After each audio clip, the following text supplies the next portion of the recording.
UAW President Shawn Fain is pulling absolutely no punches when it comes to the current state of the Democratic Party. In this party, they can't decide who they want to represent.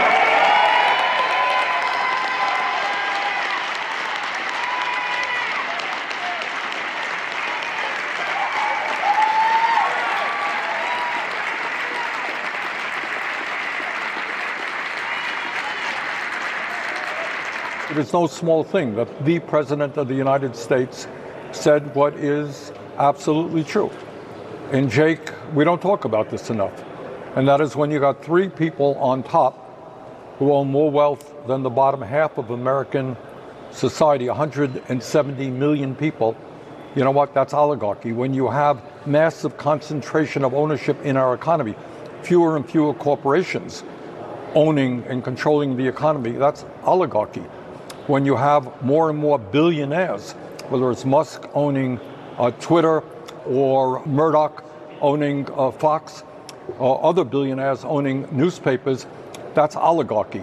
And lastly, and most importantly, and I think Biden made this point, is we have just come through an election where you get one vote, I get one vote, but billionaires were able to spend many hundreds of millions of dollars to elect or defeat the candidates that they wanted. You add all of that up, massive concentration of ownership, massive income and wealth inequality, massive amounts of political power. You know what? You just can't go around saying, well, Russia and Putin, they're an oligarchy, but we're not. You know what? We are. The fight here feels like it's on a different scale than the kinds of legislative counterpoint stuff that I think Democrats and Republicans are used to fighting over. And I think what Americans are sort of clamoring for is to hear from you personally, as the senior Democrat in Washington, in the House where the margins are so narrow, to hear from you that you understand the scale of the threat and you have ideas about how to interrupt what feels like something that we have not experienced since the Civil War in terms of the threat to our republic. Well, it's certainly the case that we understand the scale of the threat. That can't be doubted. The Democratic Party is not a left party. The Democratic Party is a center or center conservative party. We do not advocate for, we can't even get a floor vote on Medicare for all. Not even a floor vote that gets voted down. We can't even get a vote on it. So this is not a left party. There are left members inside the Democratic Party that are working to try to make that shift happen. But you're right, it does convey a certain sentiment about true believers. And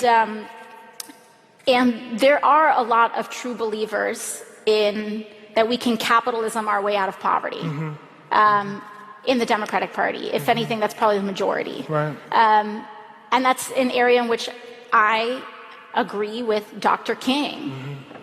That assessment is flawed. The Democratic Party is still in shock and awe that the American people would re-elect Donald Trump after everything he's done. But the bigger issue with the party and the establishment itself is that they're too damn old. I mean, this really isn't that difficult to understand. Obviously, we have the issue with corruption, and that is an issue no matter who's in office, if you're 25, 32 in office, or if you're 88, like half the damn Congress and Senate is. I mean, these people are in their 70s and 80s.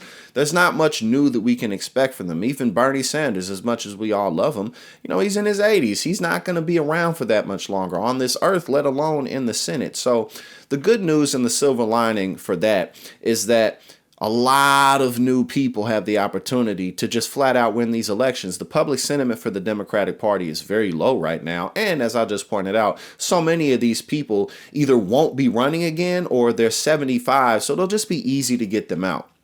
AOC has a bright future in the Democratic Party. She didn't win the committee vote this time, but next go round, she probably will. It's our job, it's the public's job now to get better people in office. So I think, again, the silver lining is that we, the people, can make a big difference right now, given the fact that the Democratic Party is failing so miserably.